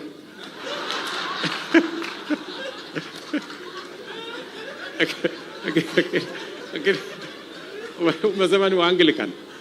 Bas, mimi nitaenda kumwambia nimepledge kwa niaba yake shilingi milioni 5 alete ya kumaliza hii kanisa.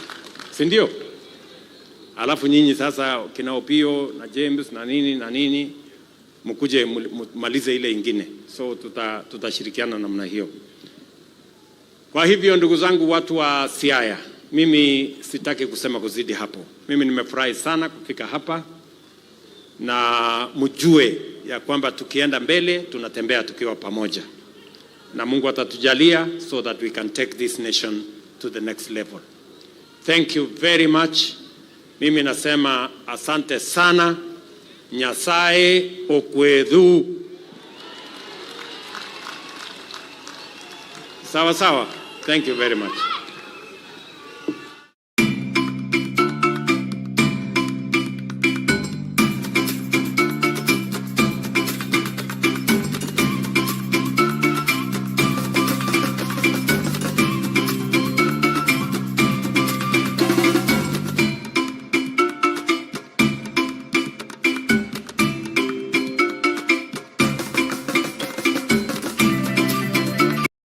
Pale tayari nimeita wale ambao wanahusika, and I want to promise you we are going to get a way forward, because at the moment the work in that corner is suboptimal. Kazi ambayo inaendelea pale ni kidogo sana. Hiyo mahali ni mahali ambapo tunaweza kuzalisha mambo mengi, na sababu hiyo county government ya Siaya na serikali ya kitaifa tutaketi, county government ya Siaya na serikali ya kitaifa tutaketi chini na wawekezaji so that we can make sure that we revive and we bring new investment into that region and into that Yala swamp so that we can take it forward into the future. Watu wa Siaya, mimi nimefurahi sana kufika hapa. Yale mambo yote nimewaeleza ni kwa sababu tunataka tushirikiane na tutembee kwa pamoja. Lakini hiyo kazi yote haiwezi kufanyika kama hatutafuata yale askofu wetu alituambia. Askofu ametueleza ya kwamba Biblia Zaburi 133 inasema how good and how pleasant it is when brethren work together in unity. Na ndio sababu mimi na Mheshimiwa Raila Amolo Odinga tulikubaliana ya kwamba tuunganishe taifa letu la Kenya. Hata kama pale nyuma tulikuwa tunashindana, lakini tumesema wacha tuwache mambo ya kushindana kando, tuunganishe taifa hili letu la Kenya, maendeleo ipatikane, tubadilishe Kenya, ndio Kenya iwe ni nchi ya amani na Kenya iweze kupiga hatua ya kwenda mbele.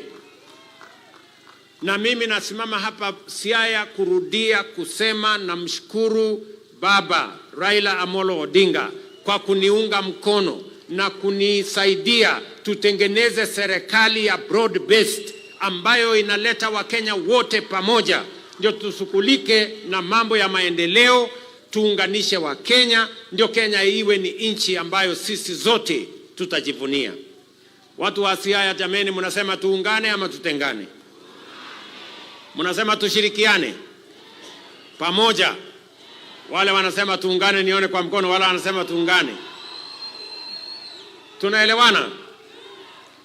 And let me say this, good people, the people of Siaya, as I talk to you and as I talk to the people of Kenya, we are citizens of a great nation called Kenya. And this nation, it is our responsibility. It is up to us to change the destiny of this nation. What we have done to bring together people to assemble a broad-based government is because it is necessary for the unity of this nation, so that we can prosecute the most important agenda of development and transformation of Kenya when we are united and when we are focused in the same area together. Na ndio mimi nataka niwaulize viongozi wenzangu, what stands between the greatness of this nation and the present, between the future of a transformed Kenya and the now, is focused, patriotic, courageous leadership. That is what is expected of us. Na wauliza MCS, wabunge, magavana, na sisi wote, as leaders, we have the privilege to be leaders in this nation. We must know that the destiny of this nation is going to be dictated by what we do, the plan we execute, the passion we put into our work, and the commitment and the accountability that accompanies what we do. Na ndio mimi nawauliza jameni,